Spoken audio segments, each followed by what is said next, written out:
And I'm recording this time, right? Okay, I'm recording this time. Okie dokie, welcome back. Once again, we're here. Just jumped in.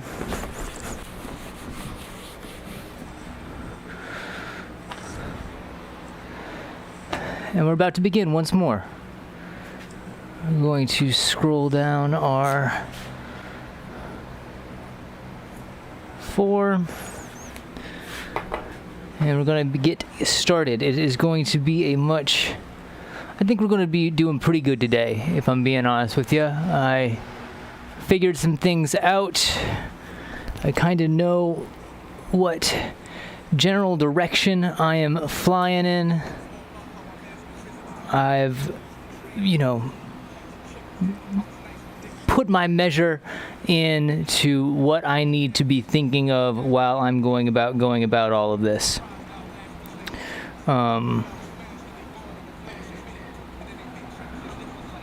Pardon, I just want to... Are we not? No, we are getting sound. Perfect. Gonna tweet that out real quickly.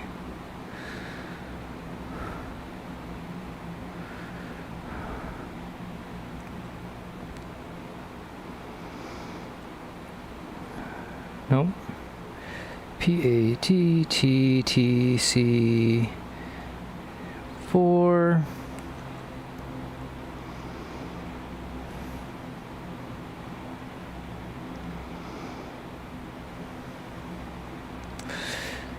Probably should have done this before I started trying to talk, because this is just me typing on a phone.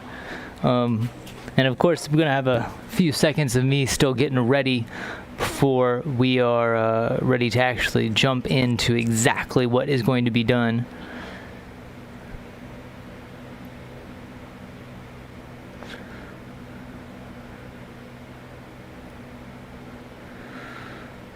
Okay.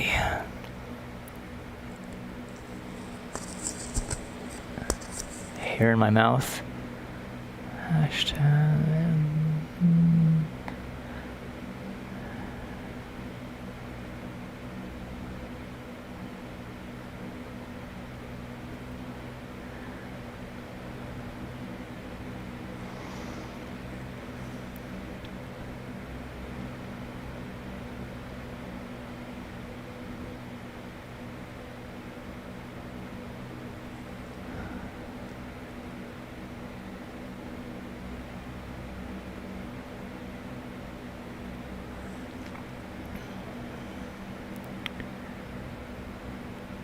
Limbs.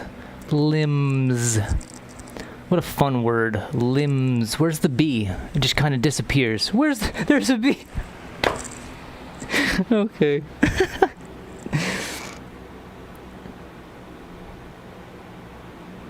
Okay, so we're going to just nix that. That's good there. That's good there. Double check to make sure that actually went out and I'm not just sending things to the void.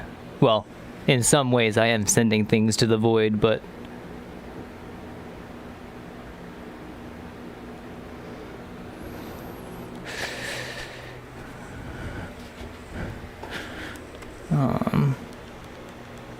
did I turn the music off? I guess I did. Didn't want it off. Okay, that's gonna go off. That's off. That's doing its thing. That's gonna go there. Let's jump into it's not really a great pair of shop shoes, mind you, but it's better than the flops, that's for sure. And yeah, oh goodness me. Simple as it can be, honestly. We're just gonna keep on keeping on this idea I've had. Keep on making this puppet in the way that I think it can and how I want it to be made.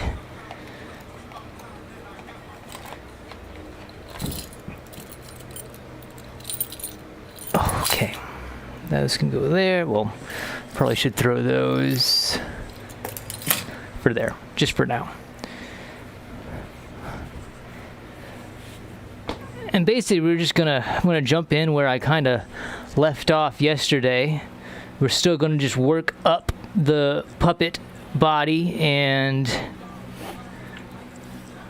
slowly get everything into the right dimension that I'm looking for, or at least so that it glides semi-smoothly with its joint and or hinge and or however the connection will be made. We already kind of did a pretty good roughing on our right side hoof. We're going to go back now and we're going to attempt to do the same with the left side hoof. Well, left side leg, I should be more specific. Okay. So these can get hung up for now.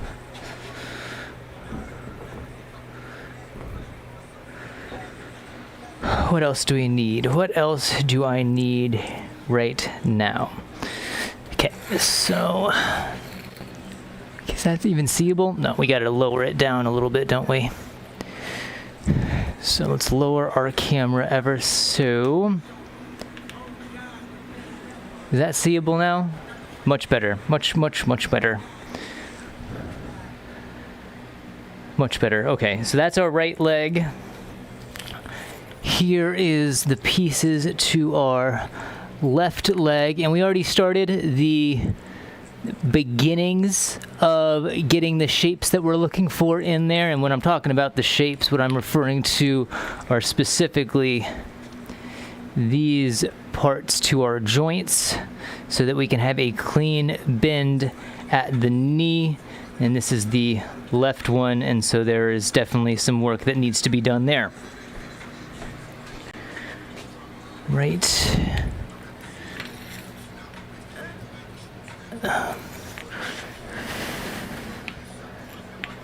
Just like that. And so we have a bit to work on this leg with. And I don't know if I've already stated, but the right leg itself is also still not finished because we have to gouge, I guess, this area out for our ball joint. But I want to wait to do that gouging until so step back, reframe, say it one more time. I want to finish this leg the way that I'm doing it right now. I want to get our left leg to a place where it is next to the right leg, and even maybe a bit more work on the hoof, giving it more of an actual dimension, or let's just get to a rough side. That's kind of where I'm at right now. The left leg's the big thing. Don't want to, I'm not, I don't want to say I'm comfortable, not comfortable. I'm not ready to make our inclusion for the ball joint in the hip, well, in the upper thigh, the upper leg, into the hip, because I'd rather shape the hip first, figure out where on our hip or how on the hip the ball joint is going to look, so that when I start marrying it to our upper leg, it is more of a coincide. It is more connected in that sense, because there's the, if I were to go about it the other way, if I were to go about it where I just right now dug in my little bowl for the joint, then I would either have to then go back and change it to fix that, or I would have to exactly match that to that. There are options, of course, but this is kind of how the mind is spitting it out at the moment. Sue. Let us begin. We're going to be using a little bit more quote-unquote heavy machinery today. I was able to dig out a fair few bit of my pneumatic tools, and that is going to make it so that we can shape a little bit better at least some of the bigger chunks, and then we can go back to the Dremel and maybe use the Dremel to shape that concave area that is going to be necessary. But because I'm going to be using the air compressor, and there's probably going to be a fair bit amount of dust. I hope this isn't too ridiculous. I have no clue how this is going to sound. Do we do it that way? Do we do it that way? I guess when we get to that moment, we'll figure it out. Oh, wow. So we got our mask. Let's get the compressor over here and get that turned on and charging. And so I feel like I've said it in the last few videos, and it's not really reigned true, unfortunately, but I do believe this is probably going to get pretty damn loud in comparison of what we have been using instead. Okay, so I don't think I'll need this hose. I have the other hose that fits the pneumatic die. Going to plug this in.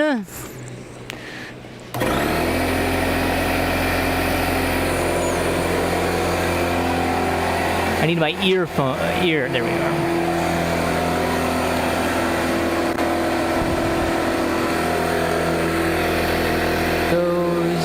There's that.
Lovely. Okay.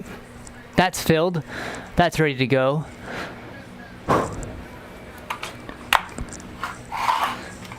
Let's throw this cat over here. Don't need this. Can go there for now.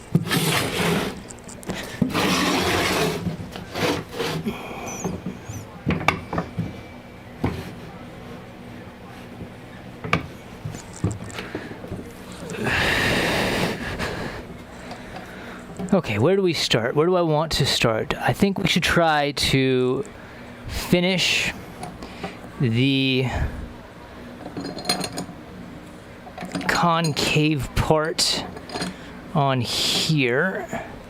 And I want to see if it can be done with the Dremel versus our, I guess like angle rasp is the other option at this point. And not that I don't want to use that, I just think for this small of part, it might just blow it up. And you know, I don't want that. I don't want that at all. Let's do some PPE here, and we'll get started. I realized that I was not wearing ear protection yesterday when using the palm sander. And like, right away you don't realize it, of course. Like, you don't think, oh wow, that's really, really loud, until you start shutting things off and hearing the world around you. And then you're like, wow, that was really inside my ear. And so just for safety and the longevity of my senses, let's do some PPE today. And I do apologize, as I do not remember how the mask sounds with the microphone all in there. It might be absolutely terrible, or I just might sound like I have a mask on. Either way. Come on, man, where are you?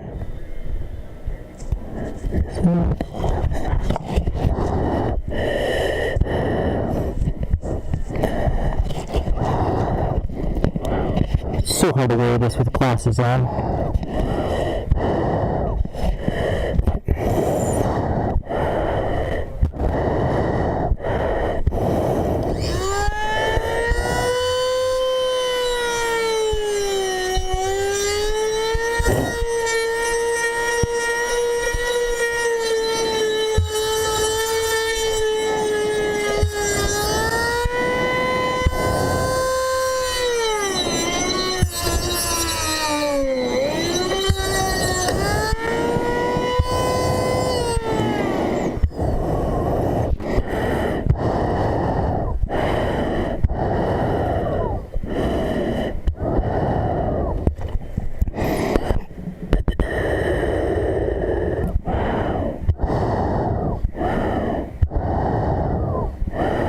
Best way to get into the hair.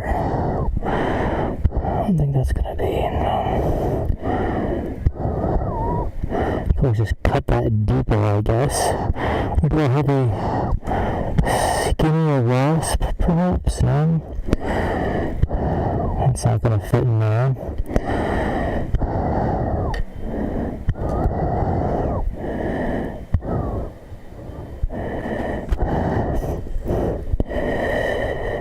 Before we do that, let's do the other side, and then we can address getting it down in there. Because that worked out really, really well. It might have worked out too well in the fact that it removed out quite a bit of material.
you can't see it, man, but I'm cheesing, man, ear to ear, just grinning it up. Okay, let's see, can I get this out without too much interference here? Okay, so I'm pretty damn happy about how that's working right there. Actually, I think it should probably be on this side. I might need to do a little bit more because we're still kind of popping out, so we might round this over more, but that's looking real good. That's feeling real good too.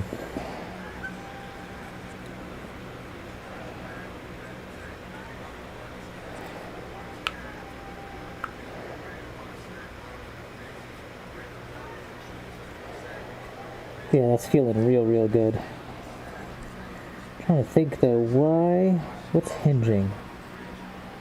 Okay, so we got a few places where my disc, there's a few places where my disc kind of overdid it, to be honest with you. So I'm going to try to go back through and clean that up just ever so slightly.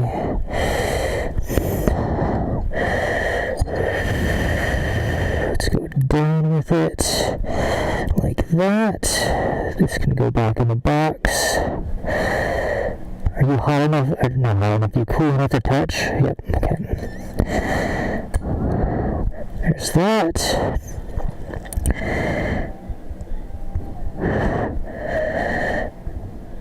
Just a small little shelf of wood that got created in there. That's kind of creating a weird grab, but it is literally as easy as coming in with the chisel and just popping it right out.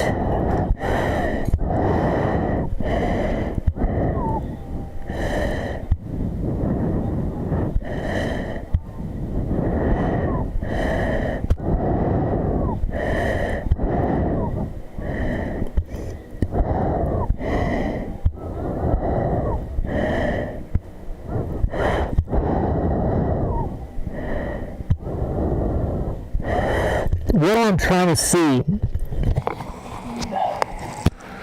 trying to see right now with the connection between the knee and the lower leg, or the upper lower leg, however you want to say it, is because there needs to be a pin that goes through, it needs to be so that it doesn't move past that center point. And it's doing pretty good. There is one place where it kind of lifts up at the end. But also, if I turn the leg the other way, I get some pretty good rotation. Not gonna lie. Okay.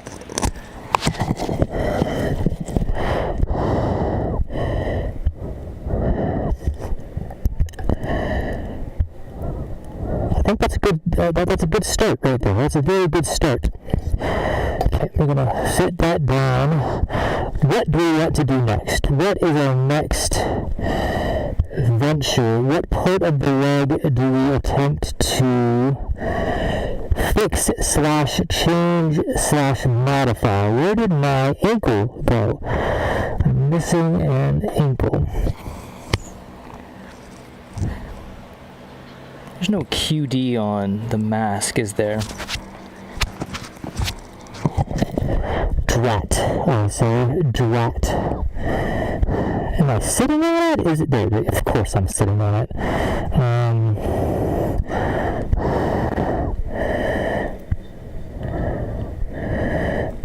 We're going to try to round this out a little bit. A little lollipop of a joint right here.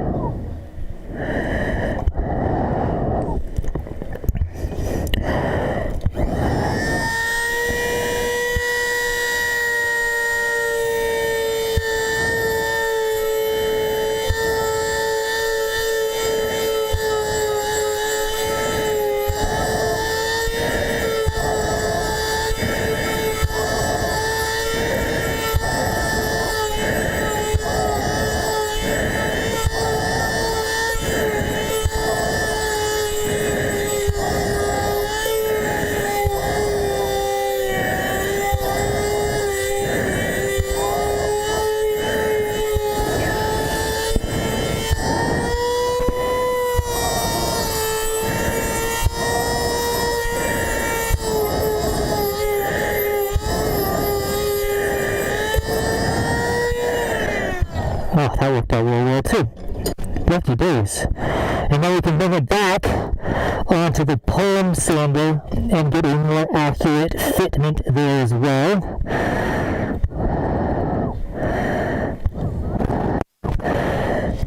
Okay. Gonna round out the same one to the other lollipop.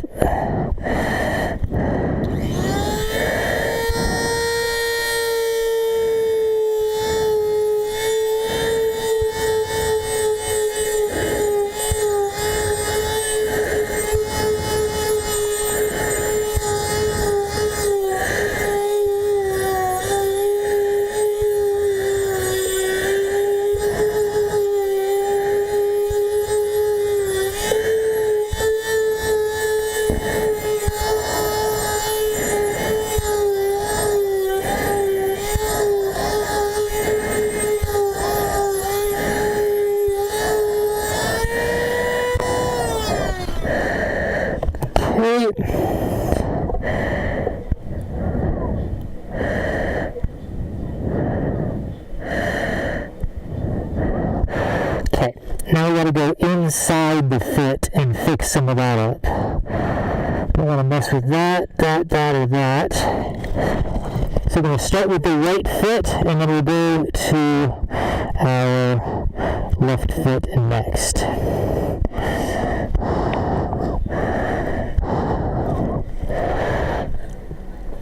I'm going to see if I can't use these gloves as kind of a soft jaw for right now.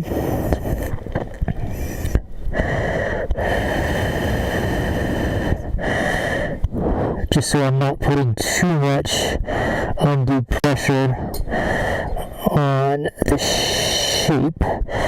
Honestly, it just needs to hold in there is what I'm hoping for. Okay. Don't think I want to use that.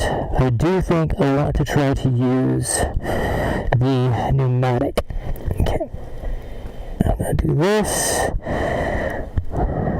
Get that pressure turned up.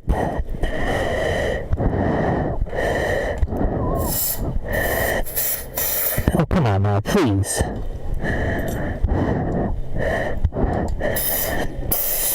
Ready?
Jesus, God, come on.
Much nicer.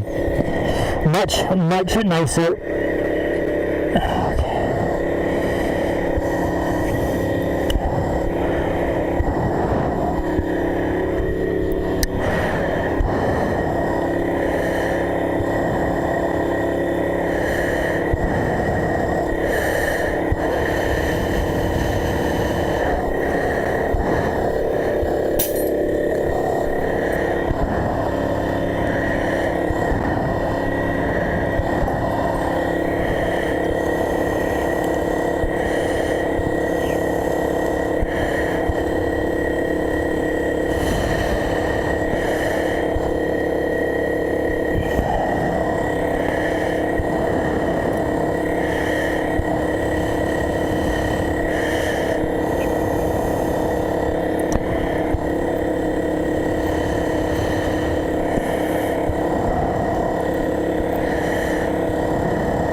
just so we can speak a small bit. So the shaping is going real well on these feet right here. Let me see if I can't get closer so I can show you better. So this was the foot we did yesterday, and I like the shape of it. Obviously, it still kind of has that blocky nature to it, but that might not be bad for this particular character because of how a hoof looks. What I did is I took this, put it on the bottom so that I could get the same kind of shape on what would be our left foot. Obviously, it's not the exact same shape, but it's close. So what I'm going to do now is I'm going to stick both of these in the vise together upside down, try to get them as close to where they are in similarity, and then I'm going to try to copy on both of them basically so that I get not a one-to-one, but a nice mirror image of what we're trying to achieve here. This probably needs to get turned back on.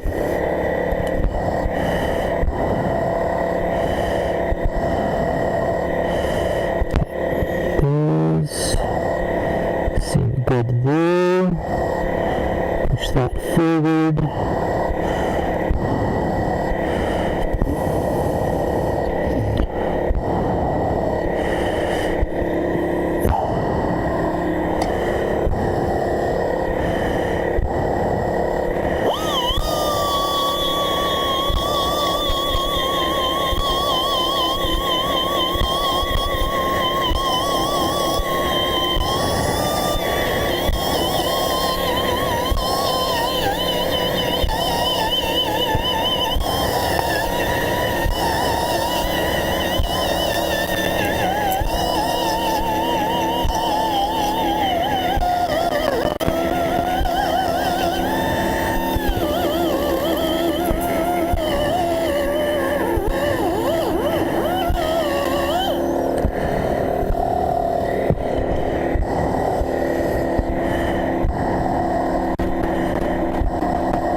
looks like they're good. I'm liking that a lot. Okay. Let us switch. At orientation right now, we're going to now flip the not belt sander, we're going to flip our palm sander odor, and we're going to try to do some shaping as we did with this one on this piece.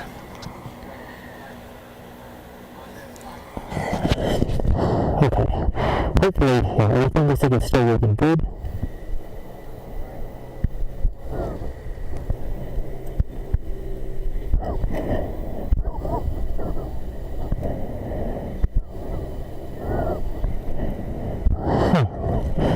So I hear a leak happening right now.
and don our mask here.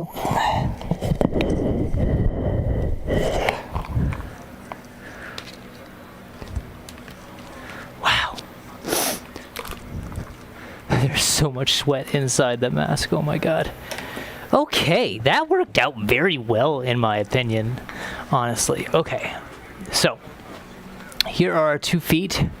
I feel like they are pretty close in themselves. Well, in the sense that they both look like 2 sides of a foot. They both have that left and right kind of appeal. At least I think they do. I think they have that. Okay.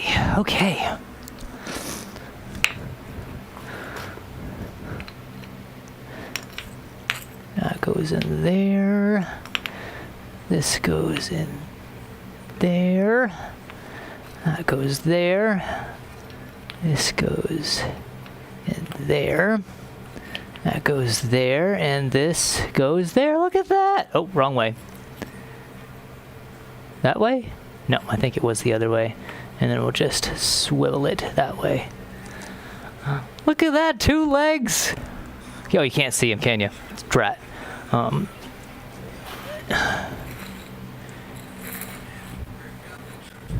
2 little deer legs. Really? You're not even...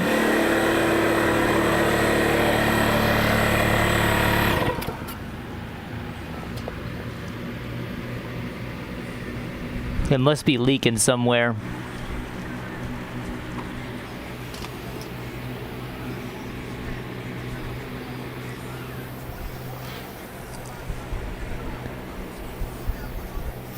Oh, there it is. That's a simple fix. Boom. Okay. Okay, what next? What now do we do? I think we continue just working up the puppet. I don't think that's a bad kind of concept to keep following in this venture right now. Wow. So the next step would then be to start addressing our hip here.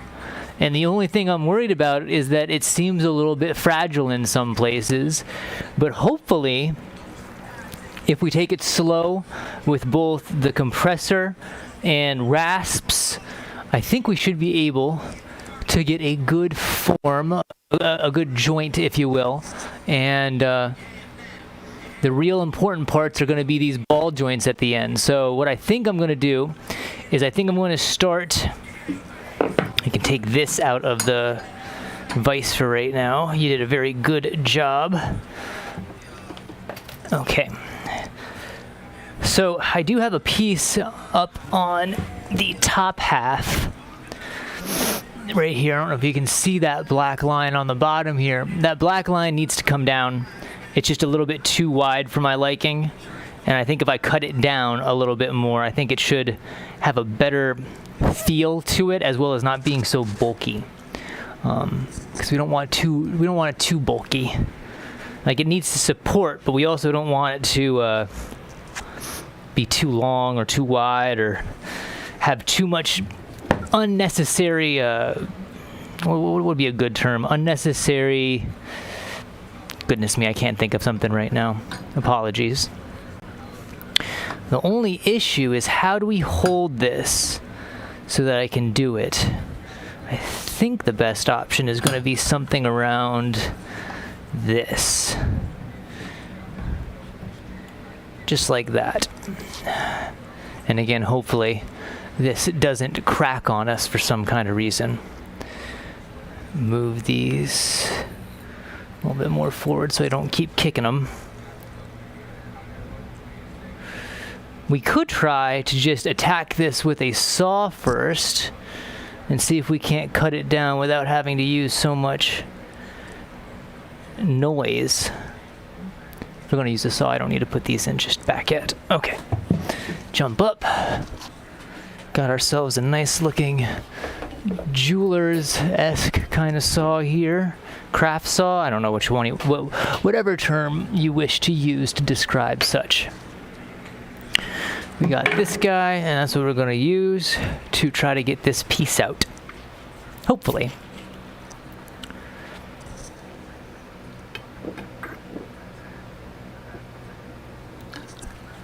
Oh, goodness me. Okie doke.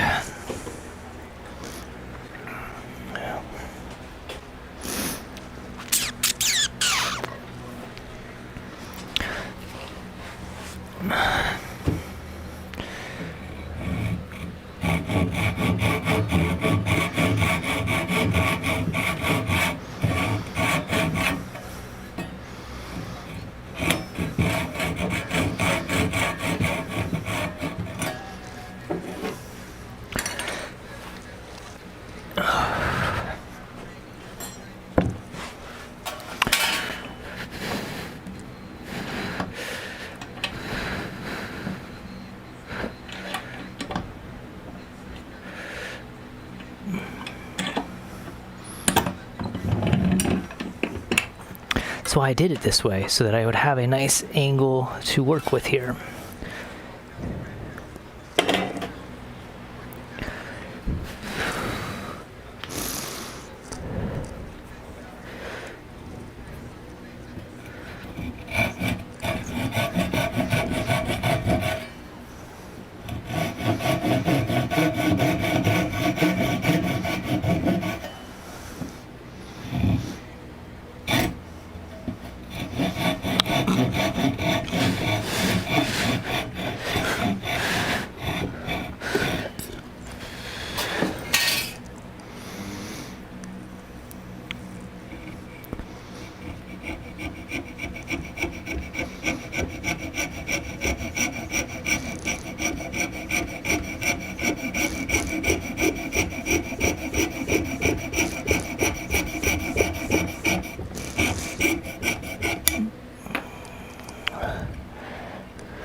working real well.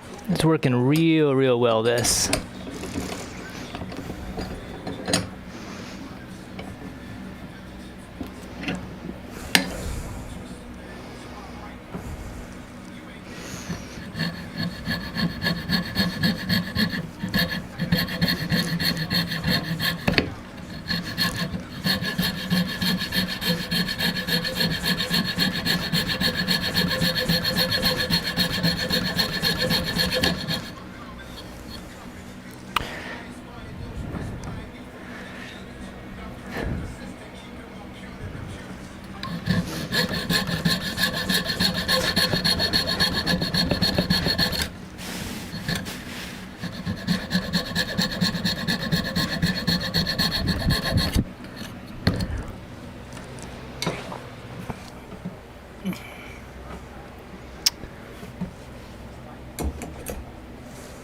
It was a hope.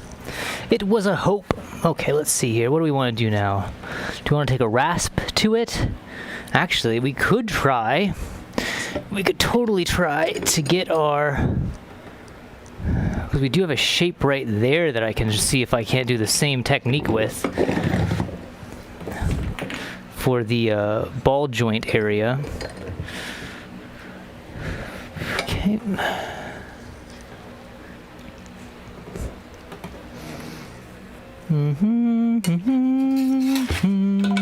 Sorry.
What am I doing wrong here? Maybe it has to be up. Maybe that's the issue.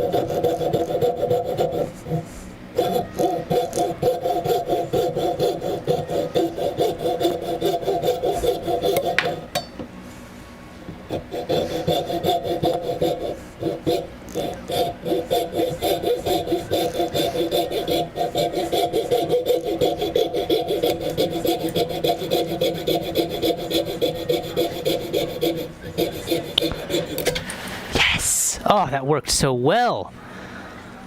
That worked so darn well. Days, lovely days. Okay, let's do it again. Part 2.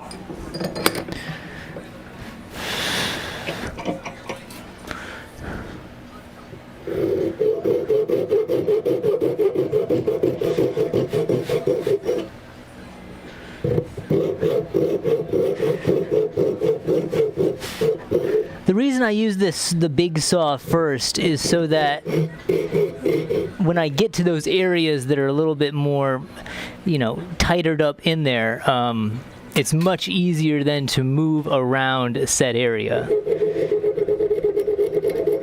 Actually, we can do the same thing we did on the other side with this. cut in, and then we cut round. And so instead of having to continually go through more material, that piece pops off and I can have a nice fresh start on my next cut here.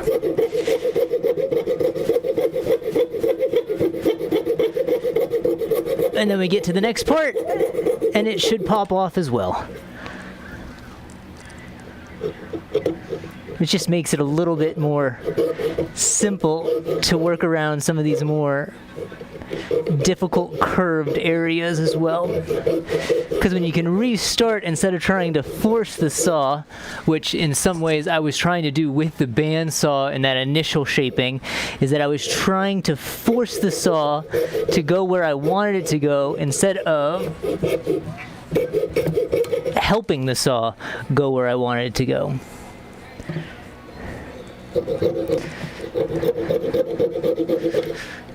So I'm almost cutting at an angle when I'm on my left side, so I need to be careful to come back and fix up the areas that I kind of angled out in a weird way. And then we can come...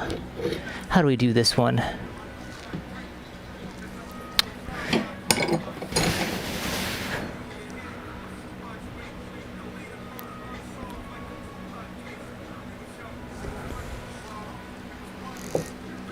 Get myself another line so that I can have something to follow here.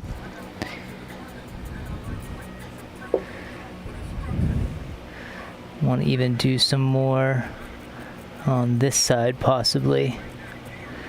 Yeah. Okay, back into the vise. Back with the big saw.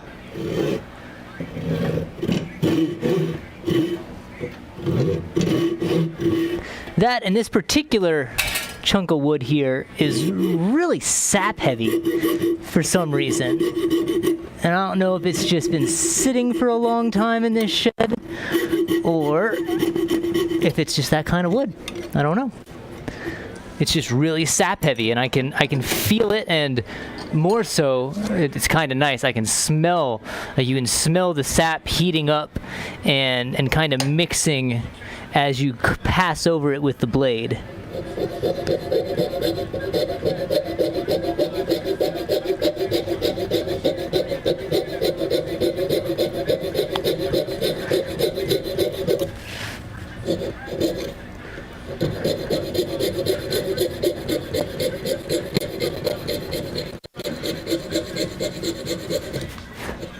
Oh man, that worked out so well. Yeah, the blade itself is so damn sticky right now with sap. That is so funny.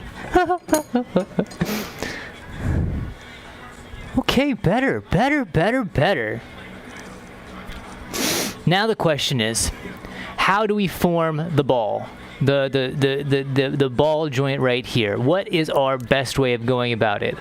Do we try to use the compressor? Or do we go right back on to the palm sander and use that method? If anything, I think the first step probably should be try to get it... this is going to be kind of hard because not only is it a thin part right here, but if I put it too far out, there's a potential of breaking it. And if I go at it with a rasp, the rasp is going to really jank it up. So let's see if we can't get a better idea of where and how this ball is going to look. Okay.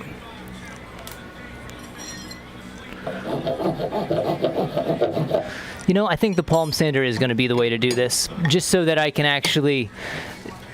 The force that is exerting is going to be a downward force from me instead of a force onto the part from a piece of metal.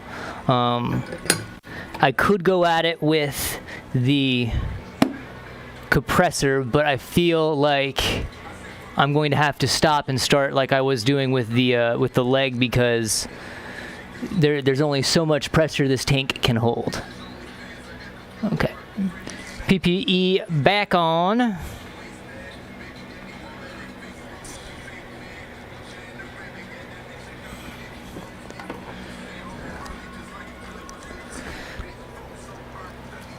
Okay,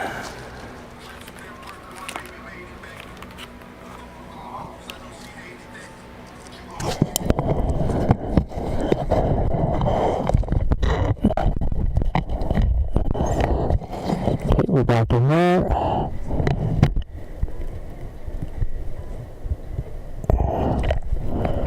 Come on now, please.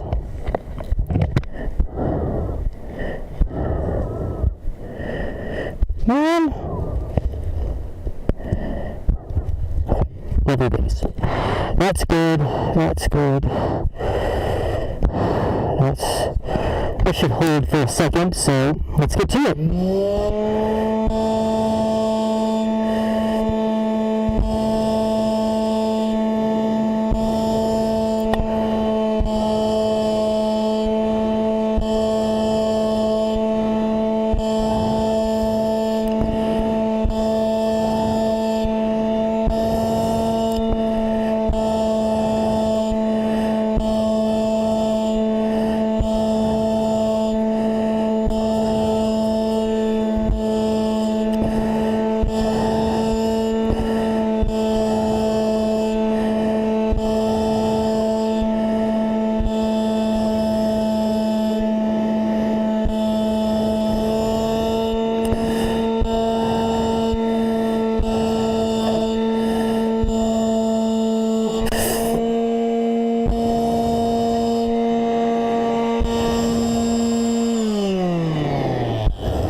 sandpaper was losing its steam, so let's give it another shot. Let's get another piece to munch on. But I have to say, I must proclaim. Oh, can't do it that way.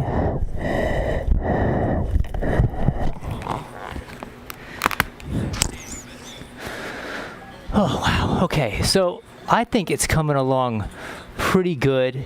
It's gaining a lot more of that ball joint texture than that guy right there, obviously, because, you know, there's actual curves on there. We still got kind of a squareness to it, but I think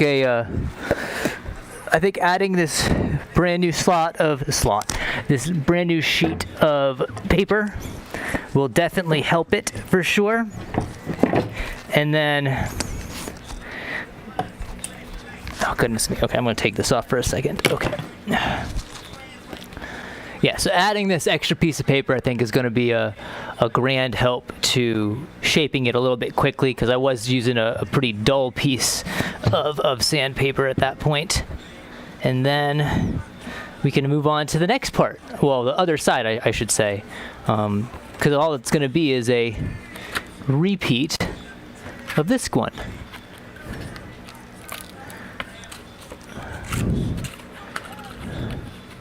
But it's working a lot better. It's working a lot better. And again, I'm not allowing myself get frustrated when things aren't going. I was so silly to get so frustrated a few days ago with this. I knew it was going to be difficult. I knew I was going to be taking a route that not only isn't the most practical, but it's just, in a modern day, modern applications would be the way you would want to address something like this. And again, 3D printing is where it's at, and I plan to dedicate myself either during this project at some point, after this project isn't viable. 3D printing is where it's at, and I need to learn myself some CAD, because it's going to greatly improve my ability to make stuff. Absolutely.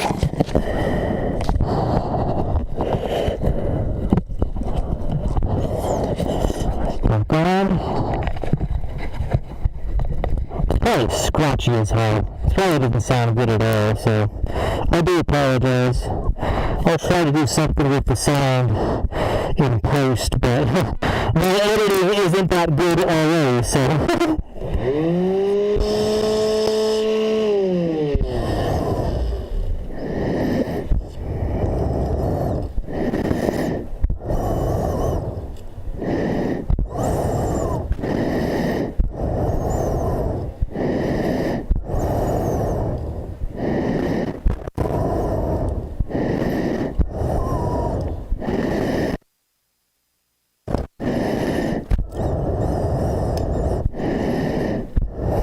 not clapping on the way I wanted to.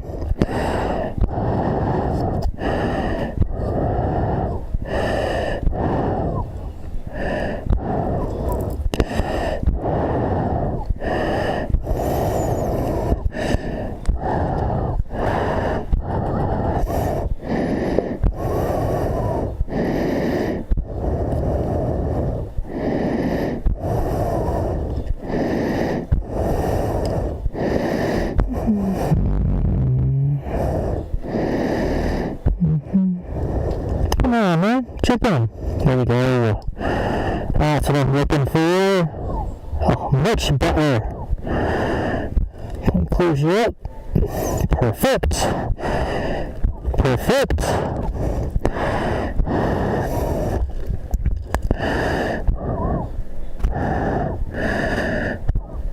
I don't remember where the air holes are on this thing.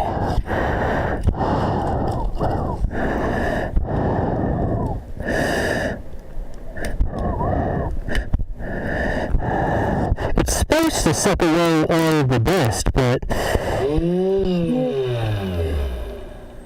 it doesn't do a fantastic job at all, so be it.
think that's good.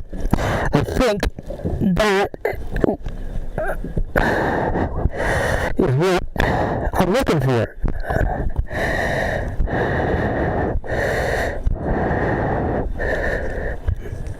Okay. Let's de-mask real quickly. Okay. This, I feel, looks real nice. Like, yes, there's still kind of a square aspect to it, but in general, I do believe now I can, like I stated before, I think the best option is to begin to carve the hip joint ever so slightly in, and then what I'll do is I'll take something like adhesive sandpaper, possibly, and then just sit there and maybe grind it in. That's a possibility. With the ball joint, the ball bit on the air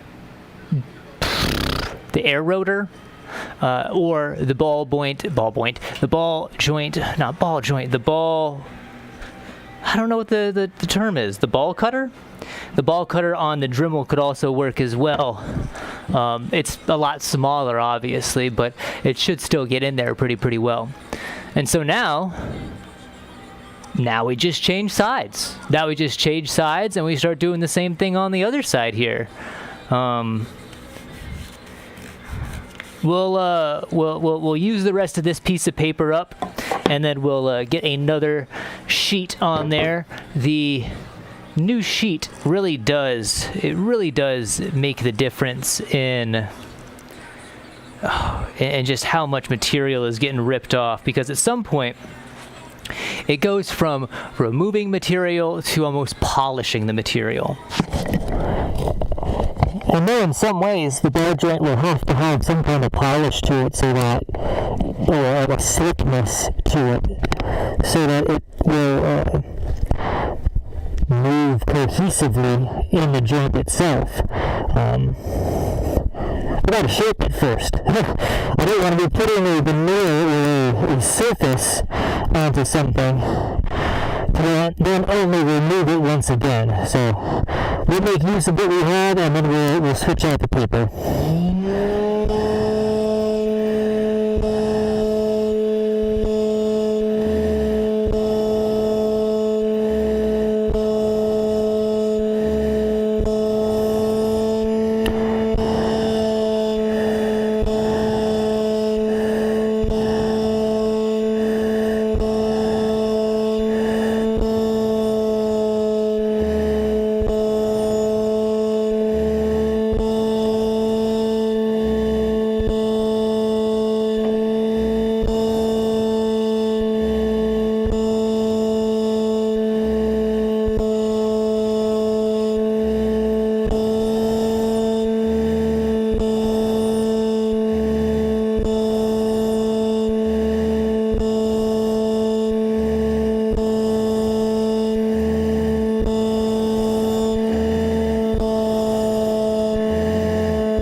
Just leave it on the side there.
much sap on this piece of wood. My goodness. It almost seems like there's more on this particular side, and I'll probably show you what I mean here. So it is gunning up the paper so fast that I can't even keep up with it. It's kind of a lot right now with that side. And you can see the sap taking on. It's so interesting.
Damn, man. This sap is just grabbing it up. It is just grabbing it up. It's okay. It's okay. Sandpaper is an easy resource to replenish.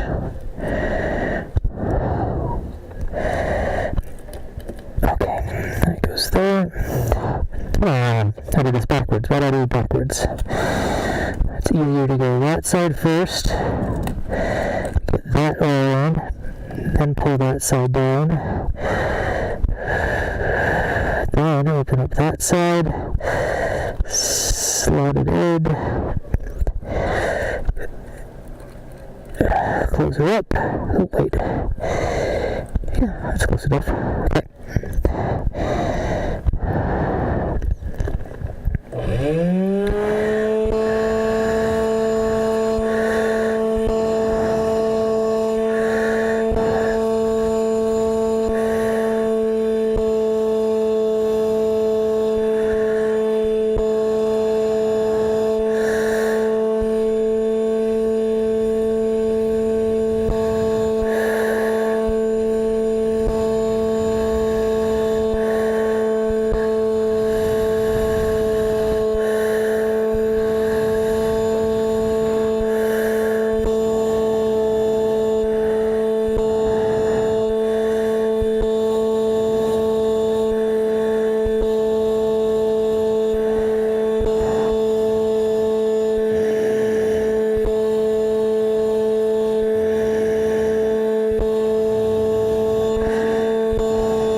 Okie doke.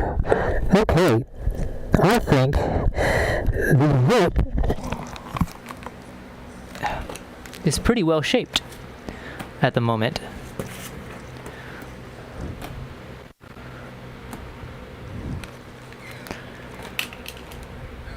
Sitting here thinking, why is it falling? It's because of the damn fan out there. Stay. You stay there. My hands are just in a state of aftershock at the moment.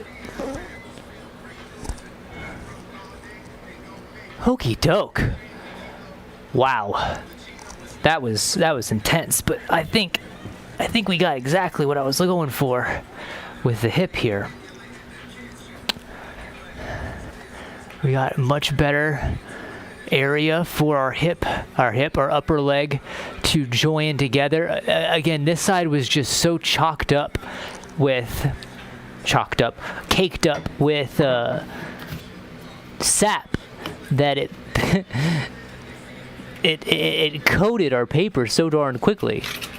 It's just so funny how fast that happens, and to a point that as I transitioned over to other parts of the hip there, I could see chunks of the sap itself popping right off. It was interesting to say the least. Okay, that's all that. What is our next step? We shouldn't go any higher, man. It feels, that's so strange. Like it feels like there's like if you ever have a spring and you flick a spring, or like you flick the door stopper and that little twang feel. I have that feeling in my hands right now. It feels like my bones are made of springs at the moment. Okay, let me take a second to think about what we start next, because we could continue up to the spine, but I have a assumption that the spine is going to be a very labor-intensive part, just based on the material. And of course, we could come back through with our craft saw here like we already did once, and we could fix that right up. And I think that will be the plan. However, I think we're going to jump back down to our upper legs, and I think we're going to begin to form our hip pocket. Yeah, I think that's the best place to start right now, is forming the hip. What side do I want? What side? Let's see.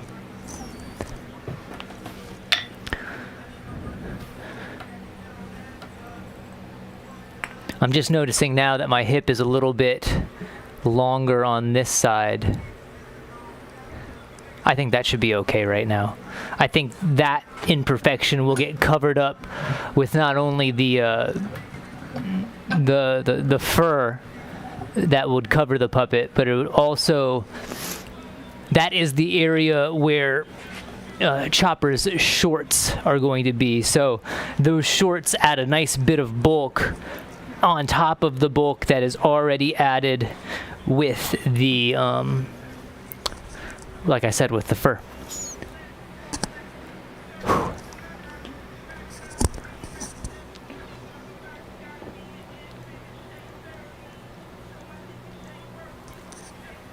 Oh, wow. Okie doke. Okie dokie. Back at it. I think I will need the wood carving tools. We might need the compressor, but I'm hoping that with these tools and that the way the grain is facing, we should have enough cutting material. We should have enough ability to cut in, hopefully.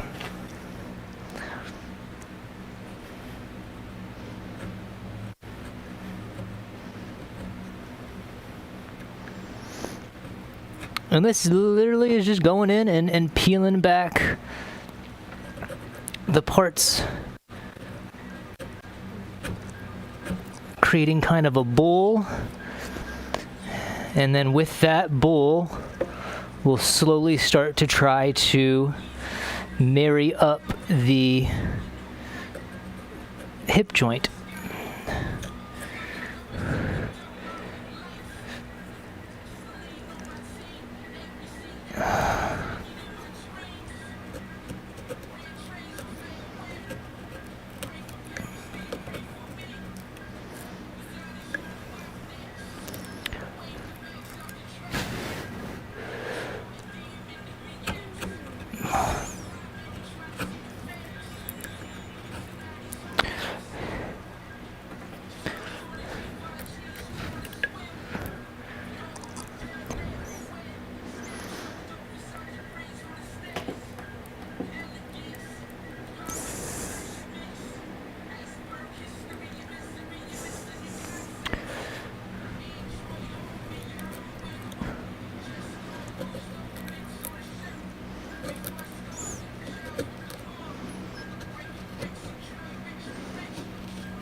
Just digging in.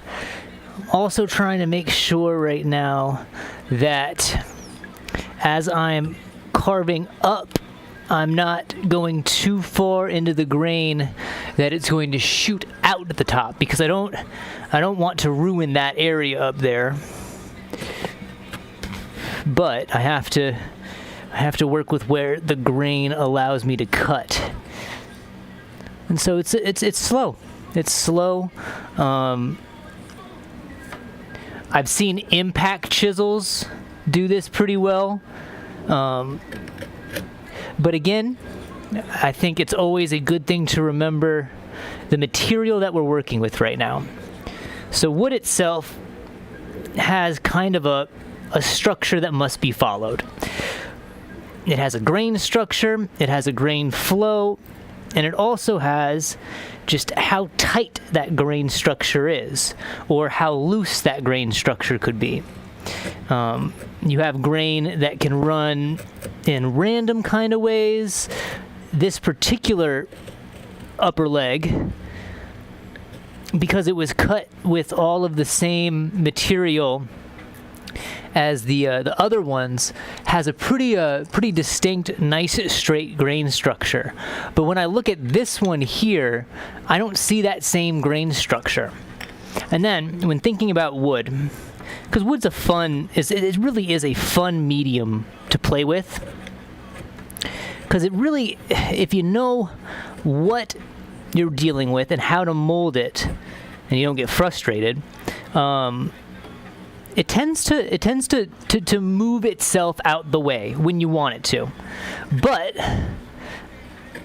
so because we had to make this upper leg a few times and we worked through all of the same wood that this is in, you can kind of tell that this feels lighter, it feels softer, and I don't want to consider it a rotten piece of wood, because I don't think it is rotten, but it's definitely an aged piece of wood. And with age, wood loses its structural ability. Becomes more brittle, becomes easier. It becomes more easy to crack, depending on the forces exerted on it.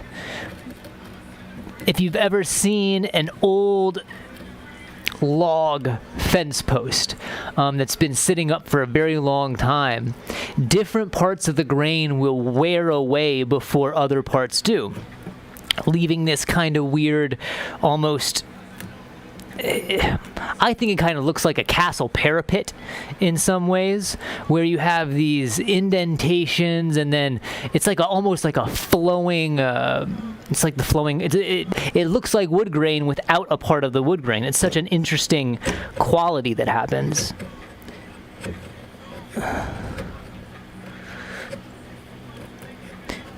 And so while this piece of wood is really, it's shaving itself in a very nice, even kind of way, I don't want to say I'm worried, but I'm cautious. That's a good word.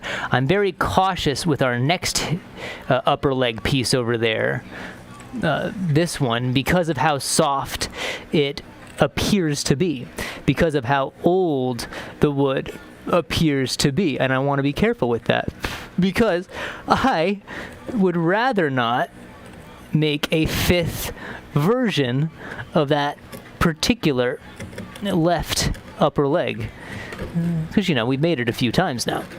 Okay, let's see where we are. Nice.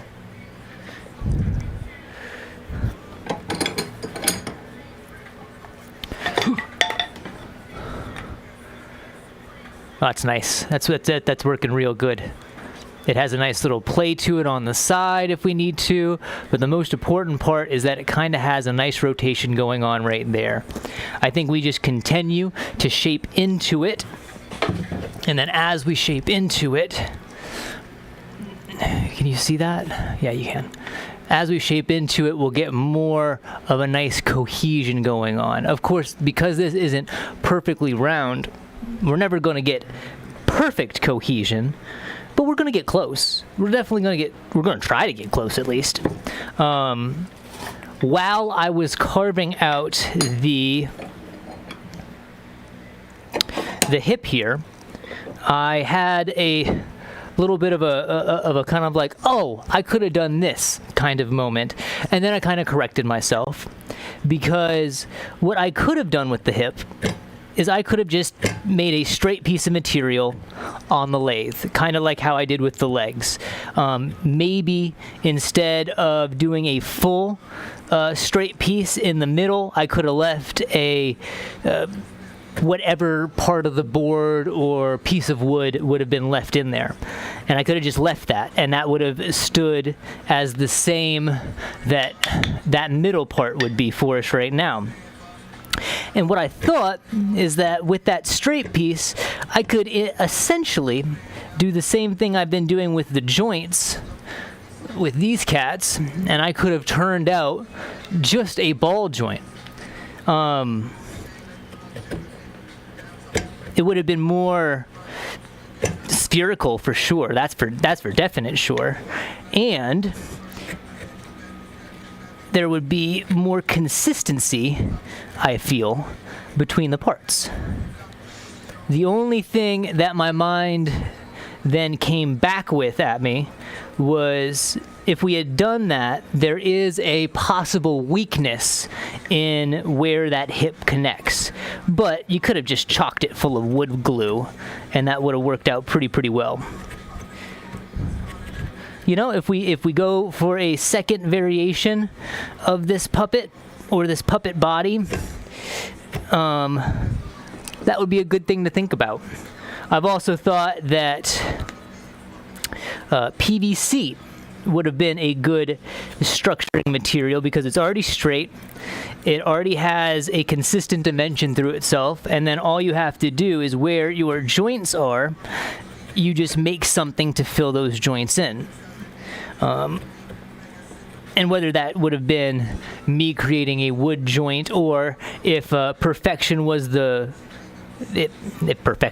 if everything was perfect as I would like my mind and abilities to be, that PVC version would really work quite well with 3D printed joints, because you could make the inputs for the joints. So how I have my drilled holes in here for the pieces of wood joint, you just, with your PVC, you already have that. There's no need to drill, and the dimension is consistent all the way through, so that when you make the 3D printed joint, then there's never any worry of what's happening. Again, another version of the same kind of concept, possibly a better version. But in the end, I think this is all starting to work out fine enough. And if it gets me to where I need to get to, I can't be too upset. I can't be too upset.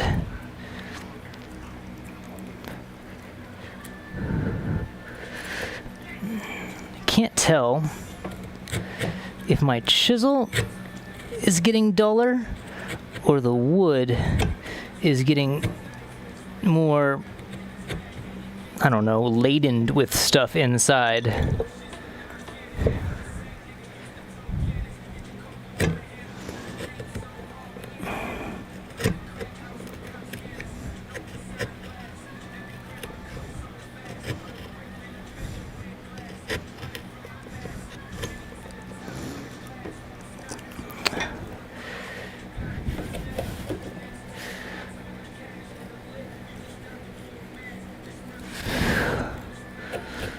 Okay.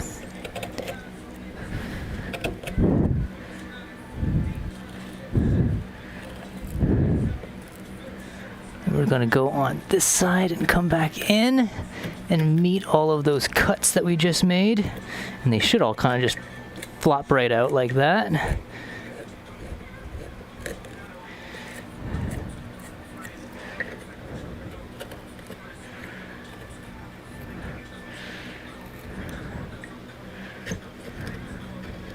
Call me Raekwon because I'm coming with the ghost. It's a good line.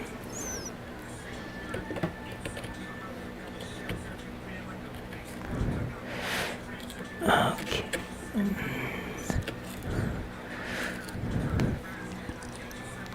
Our spoon right now is coming along very, very well. I think it is now time to give another fitment check here and see how we're lining up.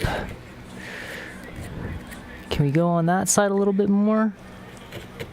Yeah, let's do that side a little bit more. Okay, hip.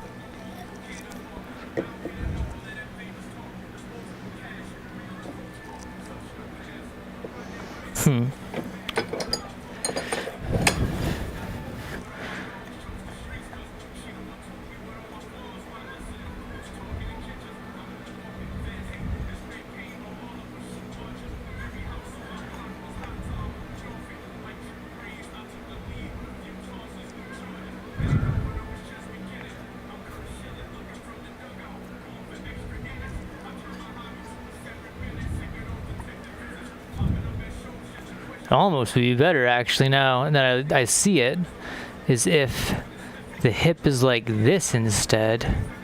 Interesting.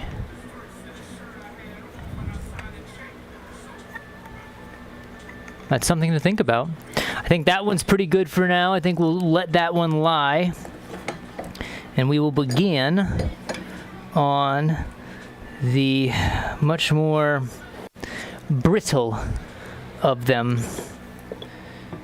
Let's start with this one. Oh, wow. Yeah, that's really soft wood. We just got to be careful not to over travel, and we should be okay.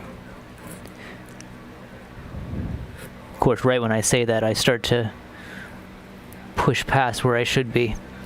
Okay, I'm going to come from this side now and create our end cuts.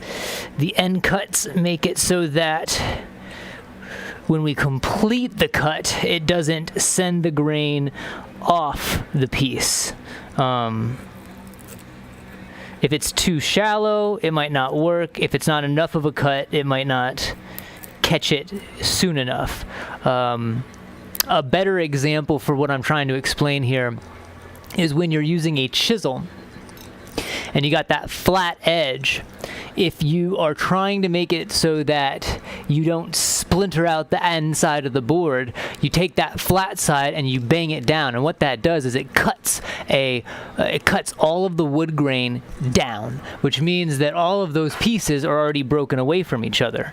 And that's kind of what I'm trying to do right here as I move from the other side. I'm trying to break that grain so it can't be followed, or better said, it can't follow itself, because wood will follow itself if given the chance. See, and I went too far with that one and I went out the back. So I need, maybe even it would be better if I went from this side, because I have more control on the end. Or I could just dig a lot out on the end here, as I'm kind of doing at the moment. And then once that's done, we just take it back and flip it around, and then remove all of what we just cut. That's probably the better way to do this. Okay.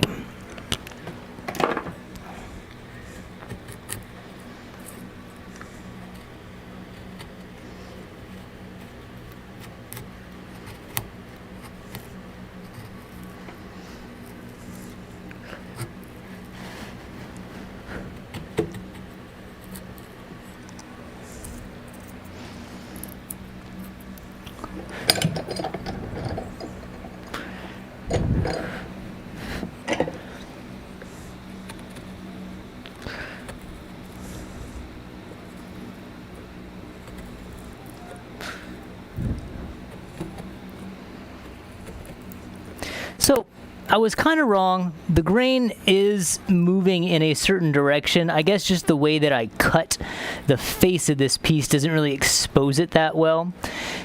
But on the other leg there, the grain is much more prominent. And when you have a nice prominent grain, you can literally stick the chisel tip, you can stick the cutting bit in that grain, and if you don't go too hard, it likes to follow it. It likes to really follow it. Now that could be helpful, and that can cause issue, because if it's not a straight piece of grain, then you can sometimes start to wander with it, and it can lead you astray on the piece. I find wood to be such a fascinating medium. I'm gonna cut around.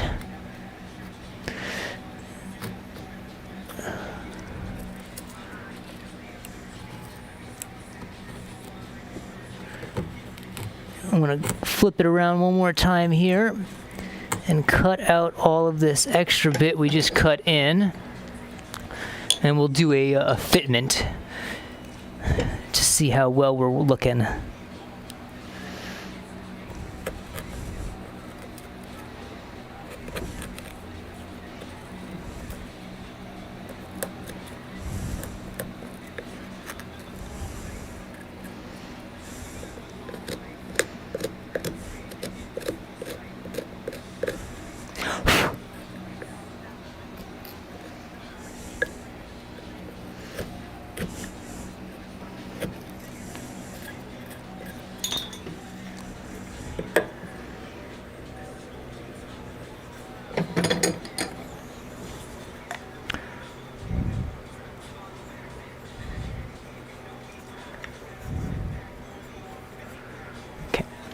We got to make it a little bit more rounder on the sides here.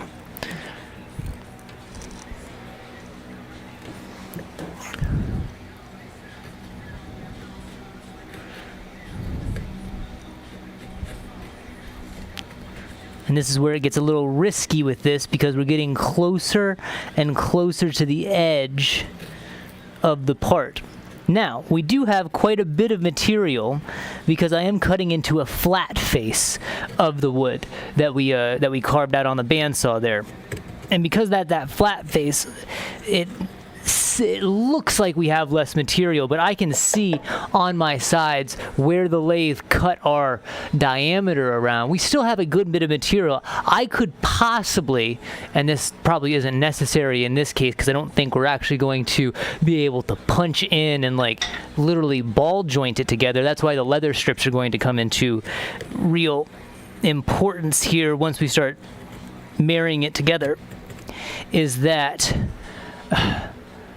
like you could get a nice little shelf under there, but again, I don't think the wood at this point, I don't think these pieces of wood would hold very well. However, as I'm saying this, my mind started to play a very interesting version where, again, you take some time with the lathe on the hip joint and actually get a nice ball, and then on the upper leg, and this would be kind of difficult because you might have to do the upper leg in multiple segments, but you could make a nice cup in there, or you could do the same kind of concept as I'm doing here and then make the cup.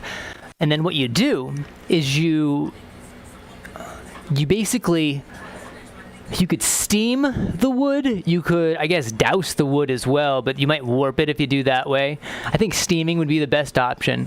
But you basically add moisture to the wood that allows the wood then to become almost elastic in nature. Elastic. It expands in a certain way.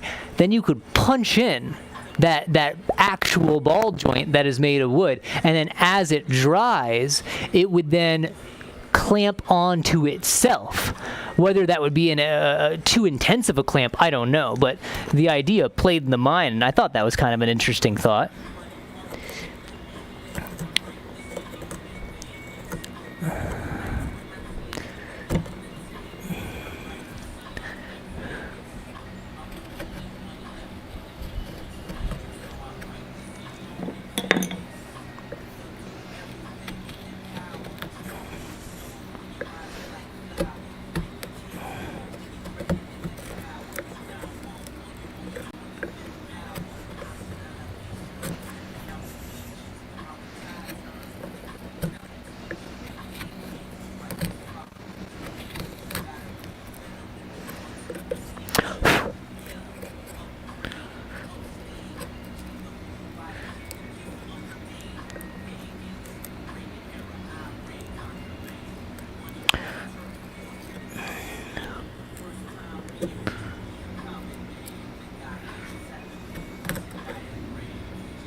it's working, but it's not working perfectly in the way that I was hoping. It's suffering a little bit. Damn, that already bent? Did I drop it? I must have dropped it or something.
I do think the sandpaper idea still is a applicable thought to have right now because of this, because I think that would definitely get a more consistent going for us, a consistency going for us. I could go back to attacking this on the palm sander as well. That's another option, because it definitely could be rounder, because right now the square nature of it is causing a little bit of hinge up in the system there. Okay. So I think it can kind of be seen where if you have it like this, so instead of how I wanted it like this, you can kind of see like there's definitely a hinge. Now, if we have the leather strips on there and they're loose enough, like maybe that won't really matter that much. Maybe just the leather strips will allow us to have enough movement. If we do flip it on the side, like we do have this, but you can kind of see where that hinge is. Again, we could reshape this to make it more rounded, more ball joint-esque, or we could take it and try to make this more matching to in here. When I was working with this part, I was attempting to just force to see if I could just pop out the parts of the wood where it doesn't want to rub against correctly. But that would risk breaking the part, and again, we don't want to remake the part. Or we want to avoid it as much as possible, if possible. Okay. Okay. What next? So we got those, we got the hip. With the hip, we want to do the same thing with the spine, where we want to match it up before we want to have our hip ball joint before we try to match it up with this. So it does feel right now like our hip, our spine is the next part. And now I'm looking at it, I'm trying to figure out what the best way for us to go about doing this is.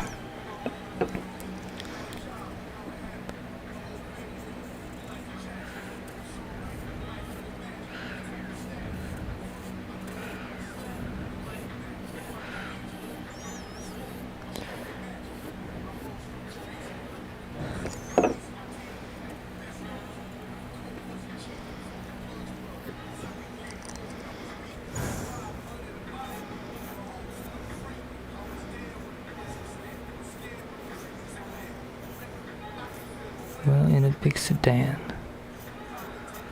What a witness stand. Then they take the witness stand.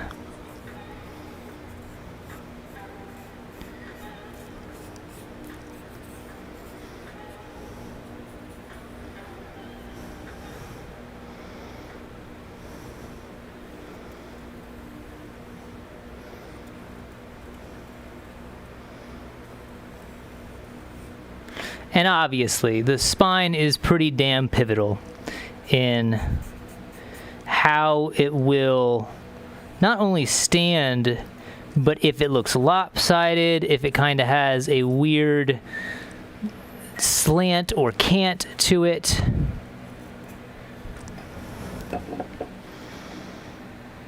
So I think what I'm going to do right now is I'm going to slowly go through, as I did with the shoulder there, and I'm just going to start cutting different parts so that we can get to our shape. We might end up cutting larger than necessary, just so that, if anything, we have a little bit more material to work with.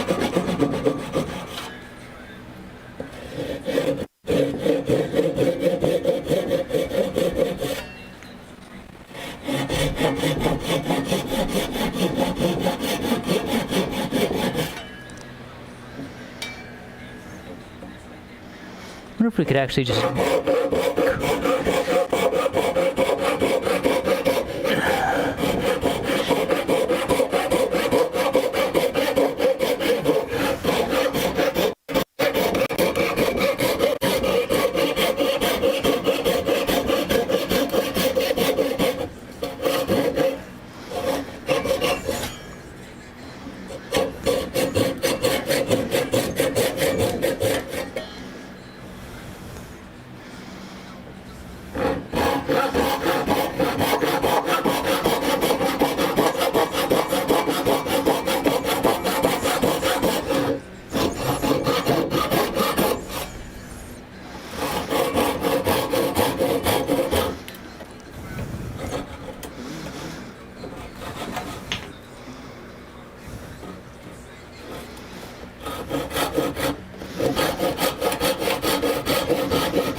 There's a lot of sap in this wood as well.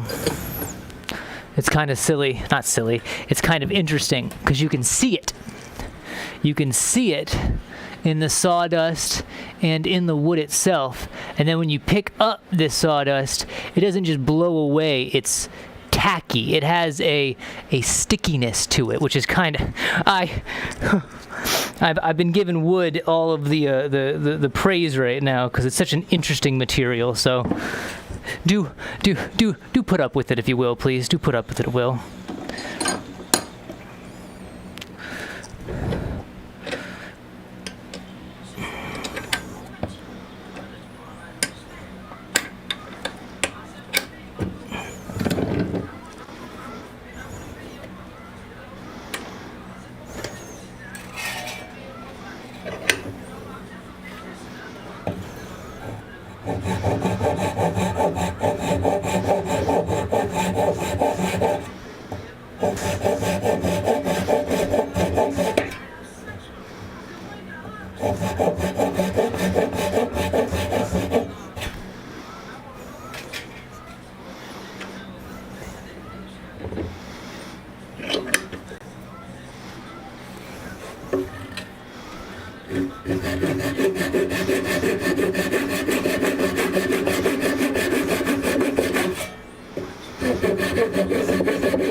There's too much sap in that part. I can feel it.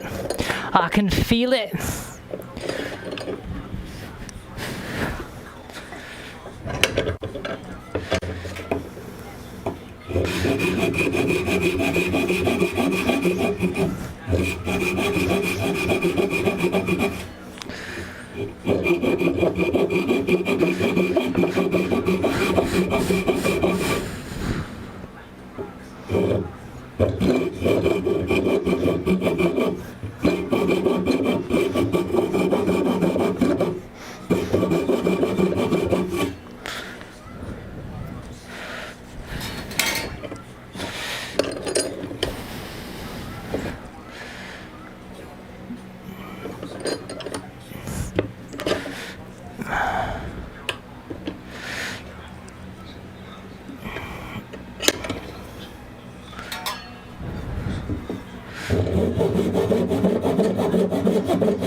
Oh, wow.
Okay. Let's do that side. Actually, looks like I can cut off a fair bit of this end. Or do I want to keep that? You know what? I say we keep it. I say we keep it. And instead, I want to... Actually, want to go back the other way. I'm going to turn it the other way. I want to expose that.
I'm trying to utilize right now the side pieces that I still have attached before I cut them off, because once it gets uneven, then the part sits in the vise in an awkward way. So if I can keep these end bits on that are still essentially in a flat state, it makes it easier to cut.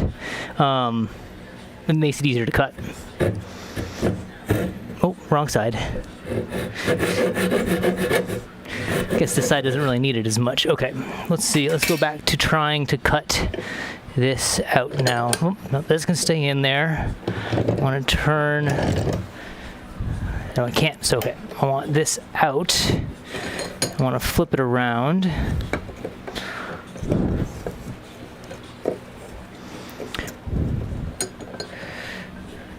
Okay. We locked on this side as well. Good, good.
That's not really what I wanted.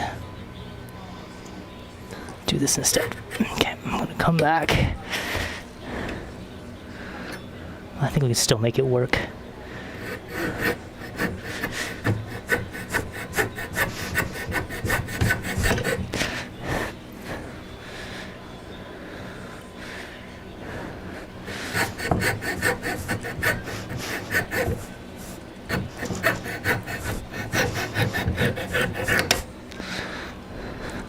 Yeah, I took too much off on that side. It's gonna be a hard shape. Whatever. We'll work with it. We'll work with it.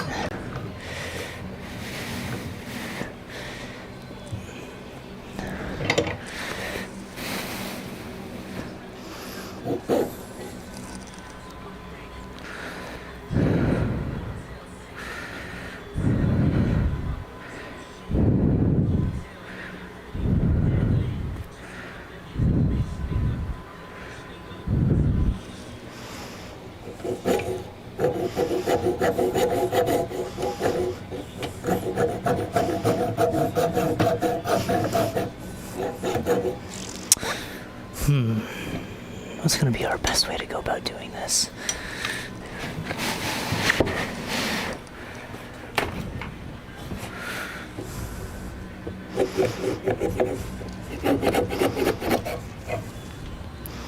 See, it can't get a good purchase now because it's not even. Let's go back there. Let's see if that helps.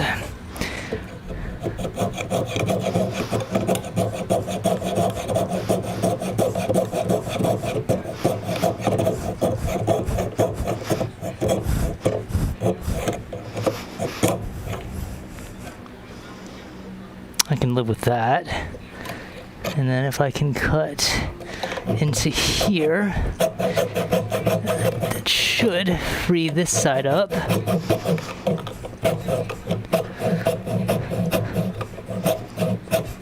Really?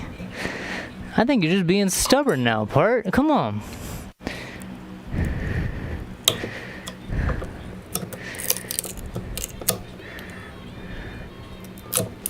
Oh, I must have not gone all the way through with the other saw.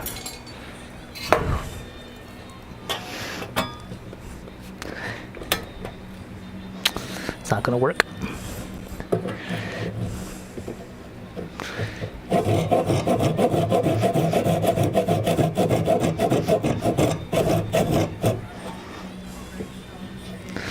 What's in the world, man?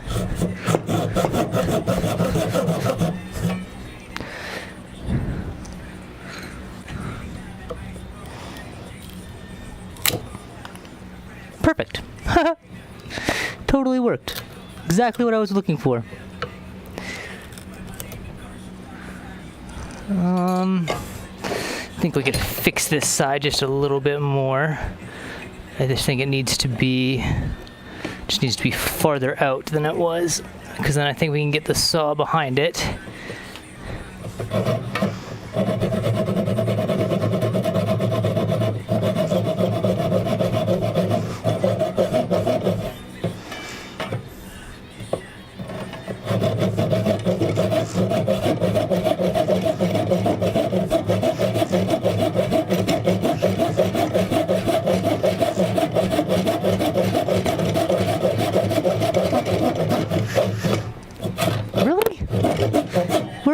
Attached. Bud, friend, where are you still attached? Does not make sense.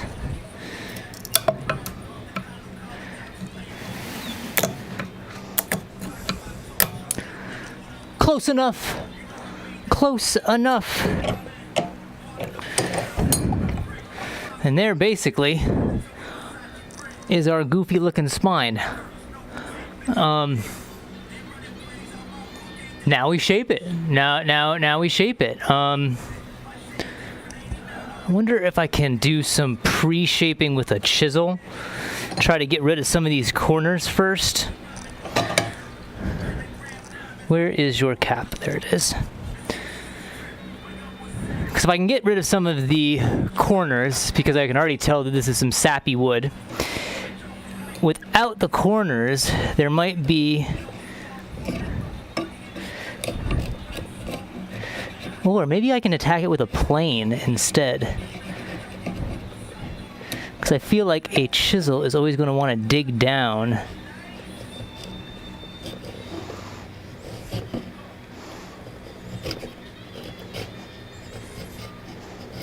It's working. It's definitely working. Again, just trying to get rid of these corners here, because then that will make it easier to shape on. Oh God, the sapwood is so thick.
Okay, that doesn't want to work on that side, because that is the top of the grain right there.